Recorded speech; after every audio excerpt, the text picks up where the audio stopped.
हरियाणा के मुख्यमंत्री मनोहर लाल खट्टर ने एक बार फिर किसानां पर लाए कोविड फैलाने के दोष। किसानां ने भी दिया ठोकमा जवाब। कांग्रेस के सीनियर आगू रणदीप सिंह सुरजेवाल ने कहा मोदी नूं हुण तक सब ते निकम्मा प्रधानमंत्री। कहा मोदी के निकम्मेपन का नतीजा भुगत रहा देश। श्रोमणी अकाली दल नूं लग्या बड़ा झटका। अकाली दल के 2 सीनियर लीडर होए आम आदमी पार्टी में शामिल। कांग्रेस हाईकमान की आज हुई मीटिंग। कांग्रेस के सूबा प्रधान सुनील जाखड़ ने विशेष तौर पर करी शिरकत।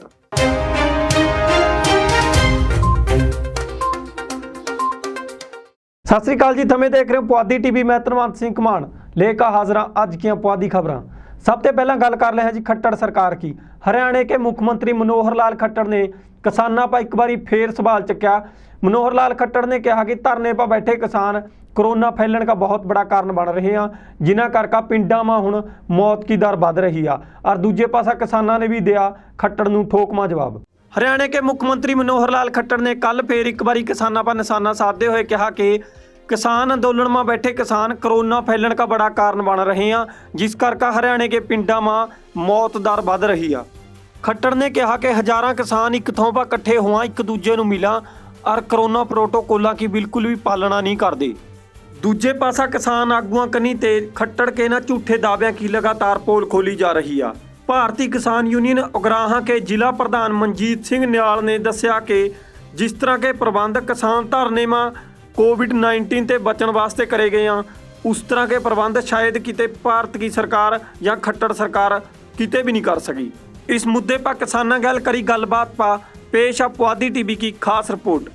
ਜਿਹੜੀ ਖੱਟੜ ਸਰਕਾਰ ਆ ਜੀ ਉਹਦੇ ਵੱਲੋਂ ਲਗਾਤਾਰ ਬਿਆਨ ਦੇ ਰਹੇ ਆ। ਨਾਲ ਕੀ ਨਾਲ ਉਹਨਾਂ ਨੇ ਇੱਕ ਕੇਂਦਰ ਨੂੰ ਚਿੱਠੀ ਵੀ ਲਿਖੀ थी इस बारे में।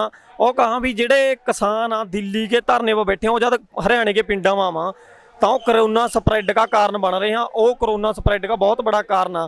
क्या कहना चाहोगे भी ਜਿਹੜੀ खट्टर सरकार ने जो चिट्ठी लिखी इसके बारे में क्या ख्याल है जी?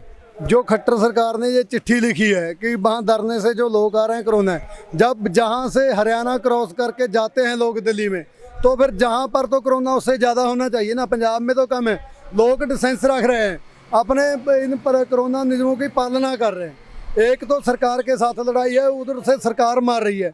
एक जो महामारी की लपेट में आके महामारी का जोर है मारने के लिए, जहाँ से कितनी डेथें हो गई। खट्टर सरकार तो वहाँ बैठे बैठे बोलती है कि वहाँ से कोरोना लेके गांव में आता है, फैलता है। कितने गांव में कोरोना आ गया आंदोलन से। और आंदोलन में तो लोग दिल्ली से आकर बैठते हैं कि जहाँ पर कोरोना नहीं है। आंदोलन में वहाँ पर भी पूरा डिस्टेंस रखा है, सैनिटाइजर की बरतों है, वैक्सीन है, मेडिसिन दवाइयाँ उपलब्ध है वहाँ पे। सभी किसी को कोई प्रॉब्लम नहीं। कार्डों का प्रबंध किया है, जो देसी इलाज है उनकी तरफ से वहाँ पर तो सभी स्ट्रॉन्ग लोग बैठे हैं, किसी को कोई प्रॉब्लम ही नहीं है। खट्टर सरकार तो सिर्फ बीजेपी की बोली बोलती है। उनको जो खतरा है कि हरियाणा में जिस तरफ से उनका विरोध हो रहा है, वैसे ही सारे पंजाब में बीजेपी का विरोध है। ये लड़ाई अकेली बीजेपी के साथ नहीं है, ये पूरे देश के जो साम्राज्यिक कारपोरेट घराने हैं उनके साथ लड़ाई है। बीजेपी को खतरा खड़ा है कि हरियाणा में किसी गांव में किसी भी बीजेपी के लीडर को घुसने नहीं देते, क्योंकि जो खट्टर सरकार वहाँ की मौजूदा उसने हरियाणा के किसानों के लिए क्या किया है। पंजाब में भी वही हाल है, जहाँ पंजाब की कांग्रेस सरकार है तो ये भी अपना मोदी की सरकार के पैर में पैर धर रही है। खट्टर के वो बयान जो दे रहे हैं वो बेबुनियादी। Bureau report Puadhi TV. Congress के सीनियर आगू रणदीप सिंह सुरजेवाला ने मोदी सरकार ਨੂੰ ਹੁਣ तक की सब ਤੇ ਨਿਕੰਮੀ सरकार कहा। उसने कहा कि मोदी सरकार ਹੁਣ तक की सब ਤੇ ਨਕਾਰਾ और ਨਿਕੰਮੀ सरकार आ, जिसका खमियाजा देशवासियों ਨੂੰ भुगतना पै रहा। मोदी सरकार ਨੂੰ सत्ता में आए हुए पूरे 7 साल हो गए। इस मौके पर कांग्रेस ने मोदी सरकार ਨੂੰ देश की ਹੁਣ तक की सब ਤੇ कमजोर सरकार दस्या। रणदीप सिंह सुरजेवाला ने कहा कि मोदी सरकार पिछले 73 सालों में ਹੁਣ तक सब ਤੇ कमजोर सरकार, नाकाम सरकार आ। सुरजेवाला ने कहा कि मोदी सरकार ਹੁਣ तक की सब ते नाकाम और नकारा सरकार आ। मोदी सरकार की नाकामियां नूं सारा देश भुगत रहा। मोदी सरकार के 7 वर्ष पूरे हो गए। 7 सालों से चौपट सरकार, 7 सालों से बेरोजगारी अपरंपार, 7 सालों से कमर तोड़ महंगाई की मार, 7 सालों से लगातार गरीब की जिंदगी पर वार, 7 सालों से धरती पुत्र किसान पर सत्ता का प्रहार। इसीलिए मोदी सरकार 7 साल पूरा होने पर हम कहेंगे कि मोदी सरकार देश के लिए हानिकारक है। Bureau report Puadhi TV. Punjab Congress में ਚੱਲ ਰਹੇ ਕਾਟੋ ਕਲੇਸ਼ ਨੂੰ ਖਤਮ ਕਰਨ ਵਾਸਤੇ ਕਾਂਗਰਸ ਹਾਈ ਕਮਾਂਡ ਕਨੀ ਤੇ ਅੱਜ ਮੀਟਿੰਗ ਰੱਖੀ ਗਈ ਆ। ਦੱਸ ਦਈਏ कि जो मीटिंग 3 ਮੈਂਬਰੀ मीटिंग 3 दिन चलेगी, जिसमें कि अज पहला दिन था। इस मीटिंग में विशेष तौर पर अज पंजाब के सूबा प्रधान सुनील जाखड़ ने शिरकत करी है। पंजाब कांग्रेस में चल रहे काटो कलेश ਨੂੰ खत्म करने वास्ते हाई कमान कनी ते अज एक खास मीटिंग बुलाई गई थी। इस मीटिंग में 25 विधायक बुलाए गए थे, जिसमें कांग्रेस के बड़े चेहरे देखने को मिले। इस मीटिंग में बुलाए गए 25 मैंबरों में मंत्री और विधायक शामिल थे, जिन्होंने अपनी अपनी गल कमेटी के अगे रखी। इस 3 मैंबरा कमेटी के विचार साझे करने वास्ते पंजाब के सूबा प्रधान सुनील जाखड़ भी पहुंचे, जिथा उसने अड्ड अड्ड मुद्दों पर गलबात करते हुए बेअदबी के मुद्दे पर भी गलबात करी। उसने कहा कि गुरु ग्रंथ साहब की बेअदबी करने वाले नूं बख्शिया नहीं जाएगा, गुरु ग्रंथ साहब की बेअदबी करने वाले नूं सलाखा के पीछा होना चाहिए और पूर्व पंजाब भी यो ही बात चाहा। उन्होंने कहा कि गुरु साहब नाल मत्था लाने वाला बंदा कदे भी बख्शिया नहीं जा सकता। इसके गैल गैल सुनील जाखड़ ने यो भी कहा कि डुले बेरा का हले कुछ भी नहीं बिगड़िया, हमारे विचार बखो बख हो सका, पर पंजाब की कांग्रेस पार्टी इक्का। जिक्रयोग आ कि पंजाब के सूबा प्रधान सुनील जाखड़ इस कमेटी गल मीटिंग करने वास्ते दिल्ली पहुंचे थे, जिथा कल नूं नवजोत सिंह सिद्धू नूं बुलाण दी संभावनावां हो रही और उसके बाद कैप्टन अमरिंदर सिंह नूं भी इस कमेटी के सन्मुख कराया जाएगा। कांग्रेस की हाई कमान कनी ते जो मीटिंग बुलाई गई आ ताकि 2022 के विधान सभा कांग्रेस में चल रहे जो काटो कलेश नूं खत्म कराया जा सके। Bureau report Puadhi TV. 2022 के विधान सभा चोणां नूं देखते हुए जिथा हर पार्टी अपनी अपनी पार्टी नूं मजबूत करन लगी हुई आ, अपनी अपनी पार्टी नूं मजबूत करने वास्ते मीटिंगां कर रही आ, उत्था श्रोमणी अकाली दल नूं बड़ा झटका लग रहा, क्योंकि श्रोमणी अकाली दल के 2 सीनियर लीडर पार्टी नूं छड्डकर आम आदमी पार्टी में शामिल होने जा रहे हैं। 2022 के विधान सभा के चोणां के मद्देनज़र हर पार्टी अपनी अपनी पार्टी नूं मजबूत करन लगी हुई आ।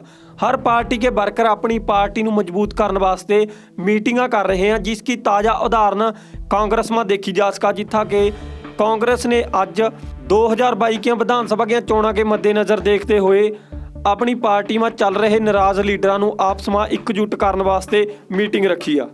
इस समय के दौरान हुण कई पार्टियों के लीडर अपनी ही पार्टियां नूं झटके देण लगे हुए हैं। जी हाँ, श्रोमणी अकाली दल पार्टी के बड़े लीडर अपनी पार्टी नूं झटके देण लगे हुए हैं। श्रोमणी अकाली दल के बड़े 2 लीडर अपनी पार्टी नूं छड्डकर आम आदमी पार्टी का सहारा लेने लगे हुए हैं। दस दिए कि श्रोमणी अकाली दल के साबका विधायक जगजीवन सिंह खिरनिया आम आदमी पार्टी में शामिल हो सका और इसके गैल गैल नवदीप सिंह बब्बू बराड़ आम आदमी पार्टी में शामिल होने की सलाह बना रहे हैं। दस दईए कि नवदीप सिंह बब्बू बराड़ साबका शिक्षा मंत्री अवतार सिंह बराड़ के पुत्र।